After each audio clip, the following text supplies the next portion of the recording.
जब आप कोई छाया देखते हैं तो क्या आपने उसमें एक गहरे काले भाग के चारों ओर हल्का काला भाग देखा है?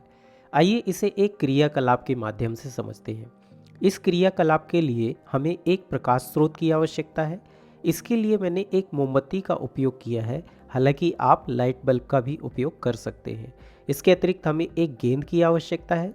मैंने यहाँ स्टील की गेंद ली है, लेकिन आप प्लास्टिक की गेंद भी ले सकते हैं।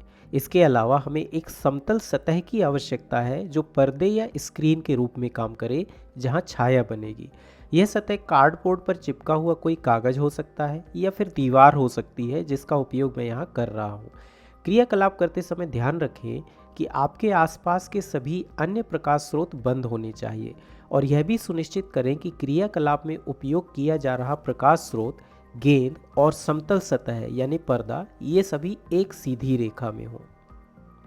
ठीक है, तो अब जब मैं इस गेंद को प्रकाश स्रोत से एक निश्चित दूरी पर रखता हूँ तो हमें दीवार पर इसकी छाया दिखाई देती है ना? हम छाया में एक गहरा अंधकारमय या गहरा काला भाग देख सकते हैं। छाया की इस भाग को प्रच्छाया या अंग्रेजी में अम्बरा कहा जाता है। प्रच्छाया छाया का अधिक अंधकारमय या गहरा काला भाग होता है। अब यदि मैं इस गेंद को प्रकाश स्रोत के करीब ले जाता हूं, तो देखिए छाया में क्या परिवर्तन होता है। जब मैं ऐसा करता हूं तो हम देख सकते हैं कि छाया थोड़ी फैल जाती है ना?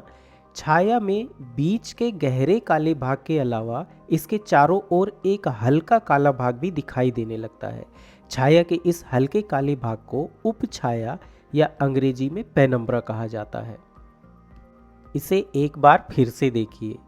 जब मैं गेंद को प्रकाश स्रोत से दूर ले जाता हूं और दीवार के करीब लाता हूं, तो हमें छाया का केवल गहरा काला भाग दिखाई देता है, जिसे प्रच्छाया कहा जाता है।